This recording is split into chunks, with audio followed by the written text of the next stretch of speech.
Hello，大家好！最新見到銅鑼灣書店店長林榮基先生享壽70歲離世嘅新聞，非常之難過啦。因為佢絕對係我心目中嘅一個偶像。因為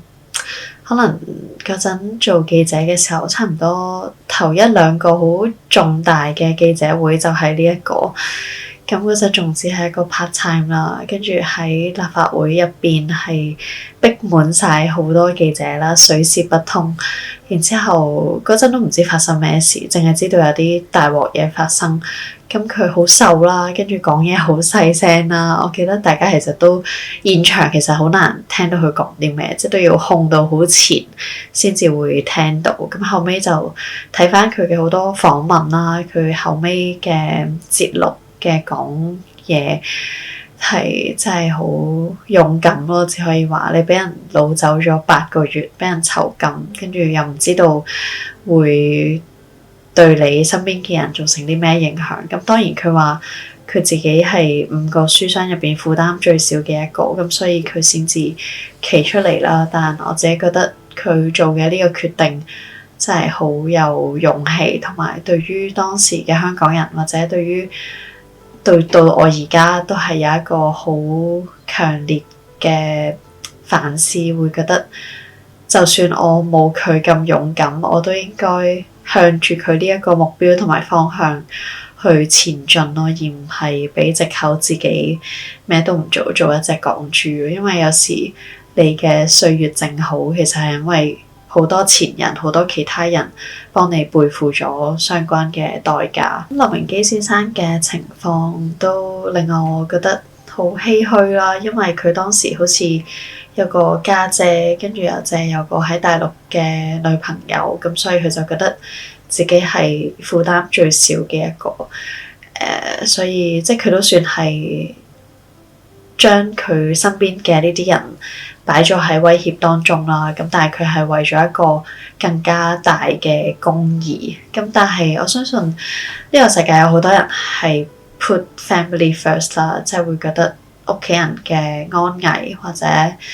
屬於自己範圍身邊嘅人係最重要嘅。咁但係我覺得林榮基呢一種就可能係叫大愛，非常之惋惜，就係好人好似總係唔長命啦。咁好似第一任特首董建華，好似到而家都未係啦，仲喺呢個世界上面。咁但係都有可能係上天唔想佢受咁多苦啦，所以提早接佢離場。咁我自己都覺得嗰陣其實 Covid 嘅時候都冇機會去台灣去一次銅鑼灣書店，離開香港之前，嚟英國之前都冇去到台灣去睇佢一次，都真係非常之可惜。咁亦都係告誡大家，人真係要活在當下，同埋唔知道你身邊嘅人或者呢一啲你想去朝聖嘅嘢嘅事嘅人幾時會走啦。咁所以大家要把握當下啦，好好過好每一日，同埋內心要惦記住呢一班有勇氣嘅人啦。咁喺你嘅道德空間可能之下，盡量做你覺得符合道德觀嘅事啦，盡量爭取呢個道德空間，唔好一下子就向強權屈服。咁我相信呢個都係林榮基先生在天之靈，希望可以見得到。係啦，咁接下嚟就同大家講翻我今日想分享嘅書《被討厭的勇氣》。大家如果好憎呢本書嘅話，唔好識住，因為作為一個都主張原生家庭同埋覺得童年創傷存在，同埋童年係對人有好大影響嘅人，咁我睇呢本《被討厭的勇氣》，我係完全理解點解有啲人覺得呢本書係有毒心靈雞湯，同埋即係好否定佢呢本書啦。咁但係其實我覺得係因為個作者唔係嗰個哲學家本人啦，咁所以佢有啲位係簡化咗，我自己覺得。咁但係我睇完呢本書都覺得有啲 point 係值得大家去思考啦，同埋可以 pick up 喺你嘅生活嗰度用嘅。咁就同大家分享下書入邊幾個我自己覺得有趣嘅觀點。咁第一個當然就係否定童年創傷啦。咁好多人都會覺得原生家庭係影響佢一世都唔會幸福。咁我自己覺得阿德勒佢唔係完全真係否定你童年所經歷嘅嘢係唔存在啦。佢只係覺得你而家有能力去改變，而你去改變係對呢件事最好嘅一個方法，而唔係去好似弗洛伊德嗰套咁，所有嘢都追溯翻去你嘅童年，跟住要接受 counseling， 要去解開你昔日嘅結，先至可以繼續你嘅人生咯。咁我覺得佢哋主要係呢方面嘅取態有啲唔同。咁阿德勒佢係提出目的論啦，佢覺得過去嘅事基本上係冇乜意義嘅。重點係我哋而家當下賦予過去啲乜嘢意義。咁佢就覺得好似呢個世界好多人都有經歷一啲所謂創傷嘅事件啦，譬如係阿爸阿媽如果佢有家庭暴力或者係酗酒等等嘅問題。咁又唔係見得每一個小朋友長大之後都係一樣行差踏錯，跟住做翻酗酒嘅行為。咁所以佢就覺得，如果相同嘅童年創傷係會一定引致一啲後果嘅話，咁點解有啲人會變成一個好好先生，變成一個滴酒不沾嘅人呢？咁所以佢就會覺得人嘅改變係源於自己，就唔係真係昔日嘅創傷必然會造成日後嘅影響。咁另外有一點好 sensitive 就係佢會覺得有好多人係製造一啲藉口去掩飾自己嘅失敗同埋冇改變嘅動力啦。就好似佢舉個例子，就係有個女仔叫做有面紅症咁樣，咁佢就話個女仔係用呢個面紅症呢個 excuse 去俾自己唔需要去接觸男士啦，或者唔需要去接觸人。咁正如有一啲，咁佢亦都有講到有一啲長年留喺屋企唔願意出街嘅宅男啊，或者係一啲人唔想接觸社會，其實佢哋反而都係想獲得關注咯，因為我要出去努力見工返工失敗，呢啲係社會上好普遍存在嘅事。但係反而如果我長期留喺屋企嘅話，我爸媽就會被逼一定要嚟主動關注我。咁所以佢就會覺得有好多時候呢一啲事並唔係因為創傷，而係大個咗之後人唔想去努力，冇勇氣去改變。咁所以點解佢本書就變咗係被討厭的勇氣？佢覺得好多嘢都係你大個咗之後，只要有勇氣有動機去做，咁你就會去改變咯。佢就覺得有好多人係以佢哋嘅弱點啦，或者性格做一個遮羞布，因為如果冇咗呢啲原因嘅話，我哋就要直接面對自己嘅失敗。即係正如如果你 fail 咗一啲 interview，你面試失敗，你都會揾好多藉口啦，即係會覺得可能個公司係假招聘啊，或者個公司覺得我係30幾歲嘅女子，隨時都要大肚請產假，所以佢先唔請我。咁好多時候就要揾呢啲理由出嚟，而等自己好過啲啦。否則嘅話就會顯得係真係我面試得唔好，我嘅能力不如人。咁有時候呢一啲情況就係比較難接受，咁所以人係諗咗一啲原因出嚟咯。咁呢本書第二個重點就叫課題分離。咁佢基本上可以解釋得好簡單。咁佢就係話人嘅煩惱主要都係來自於人際關係，而解藥就係呢4個字：課題分離。咁咩為之課題分離呢？就係一件事邊個要承擔嗰個後果，就係邊個嘅課題。咁如果你話阿爸阿媽學業上就住子女嘅未來，佢哋想幫個仔女揀邊一科，咁呢樣嘢就係個阿爸阿媽干涉咗仔女嘅課題啦。因為未來係個子女去承受，咁所以佢就會覺得子女係應該有全權嘅負責自己去揀，因為呢樣嘢係屬於佢人生嘅課題。咁如果返工嘅話，譬如個 project 你已經撲心撲命去做去交咗，咁但係你嘅老細都係好唔滿意啦。咁阿德勒嘅言論就會覺得你有做好你嗰一 part，咁你嘅課題就已經完咗。如果你老細唔滿意嘅話呢，就係佢要面對嘅課題。咁當然，如果你老細翻到嚟去指責你，或者係去侮辱你，但係又冇諗住炒你喎，咁承受呢一啲壓力，你點樣去面對？咁就係又變翻你嘅課題。第三樣就係關於要人肯定變成共同體嘅感覺。咁阿德勒就覺得好多人都係睇住旁人嘅目光而去做事啦，好希望攞到人嘅認同，但係內心依然都係好空虛。如果我哋做任何事都係為咗獲得其他人嘅認同嘅話，咁我哋嘅人生就會變咗取決於其他人嘅目光。但係真正嘅幸福，阿德勒覺得應該將焦點由我哋點樣受到人讚美，變成我哋自己要覺得我哋對身邊嘅人嘅群體或者社會係有用。當一個人覺得我哋對身邊嘅人有用嘅時候，我哋自己對自己就會自我感覺良好啦，個存在感就會增加。另一點就係佢覺得人生唔係一條線啦，咁呢樣嘢其實好多唔同嘅心理學都有講過啦。佛教都係覺得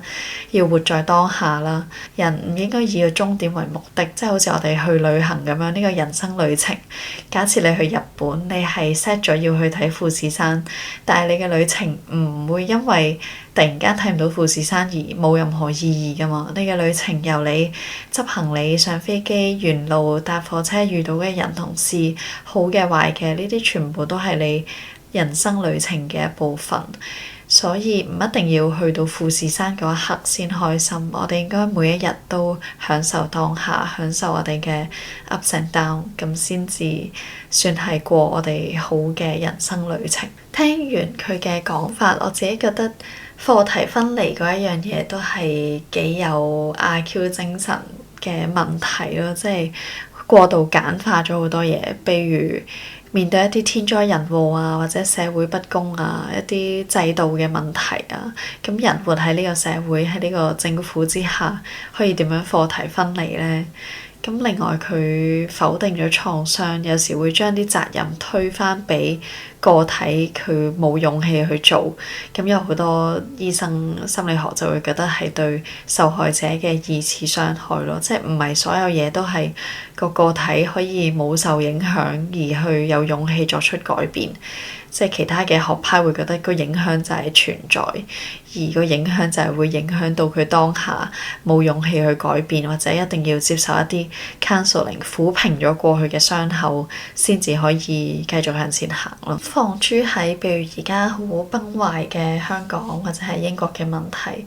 咁面對住一啲唔係我哋控制得到嘅事，咁阿德勒呢一套思想可以點樣幫助我哋好好咁樣生存呢？咁制度嘅改變啦，失去自由或者係宏福苑嘅慘劇，呢一啲冇人問責嘅悲劇，全部都係大家覺得冇嘢可以做到嘅無力感啦。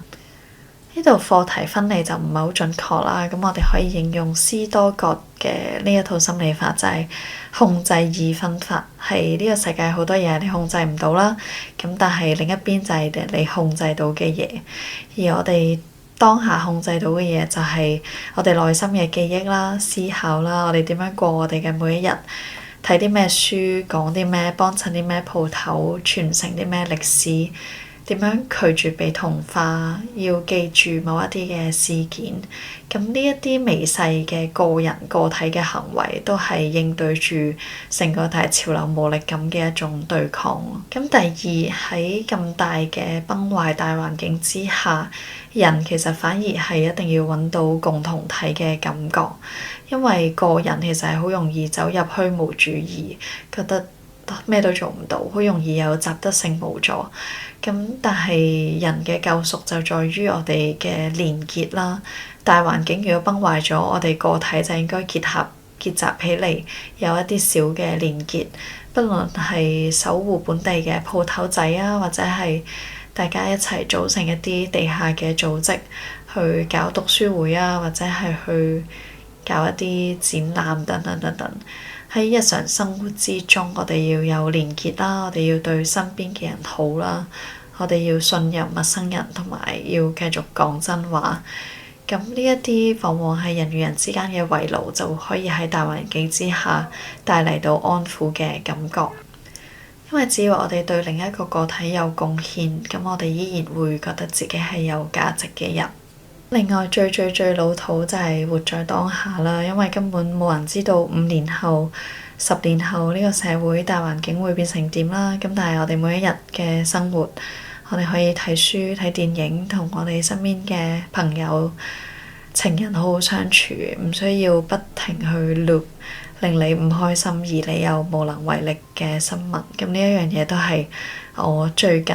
學識得到啦，即係我聽 podcast 佢就話，如果有啲嘢你諗咗3個月，但係你根本就做唔到啲咩去改變，咁其實都唔值得再去諗咯。就算唔係香港啦，英國我哋面對工黨加稅越嚟越多，非我族裔做嘢任何效率都好慢，冷氣都買唔到，咁呢啲種種外界嘅嘢都唔係我哋控制得到。咁所以我哋只可以控制我哋自己控制到嘅部分。另外要學識課題分離啦，唔好太介意人哋嘅目光，要專注做自己覺得啱嘅事，唔好依賴其他人嘅認可過每一日。至於創傷存唔存在，我自己覺得童年嘅事件必然係會影響一個人嘅性格啦，但我會傾向大個係可以透過自由意志去改變。至於童年創傷存唔存在，我自己覺得係存在，咁但係佢對一個人大個造成幾大嘅影響，其實都好睇嗰個人大個咗之後有冇吸收一啲唔同嘅觀念，睇下其他人嘅思考方式，佢哋嘅童年係點樣啦，比較下大家唔同嘅諗法，透過 counseling 或者自己睇書睇電影，我覺得每個人都可以 upgrade 自己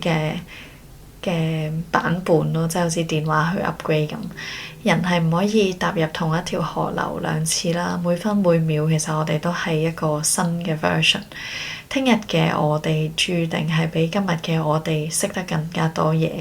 咁所以我覺得唔需要好似阿德勒咁，或者唔需要好似呢本書咁樣100%去否定童年創傷先天嘅影響啦。但係我覺得要相信自己後天可以改變，咁呢個真係比較實際同埋對自己比較好嘅事咯。因為如果好似弗洛伊德嗰一套，每一件事都去 trace back 翻我哋童年發生咗啲咩影響到嘅話，其實都真係幾費時間啦，同埋你揾完之後先至可以再做出改變，咁會拉到好長嘅時間咯。除非係一啲好重大嘅創傷，如果唔係，我覺得透過了解其他人嘅睇法，或者透過睇書睇唔同嘅嘢，都可以 upgrade 自己嘅諗法，從而改變自己童年創傷帶嚟嘅性格缺陷咯。唔知道大家有冇睇過呢一本書啦？唔知道大家對於呢本書會唔會都係有好討厭嘅感覺？咁歡迎大家留言同我分享。如果大家喺英國有興趣睇其他書嘅話，可以去我書店嘅網址嗰度睇下啦。如果住E0嘅人可以嚟揾我面交，咁就可以免運費。好，咁我哋下條片再見，拜拜。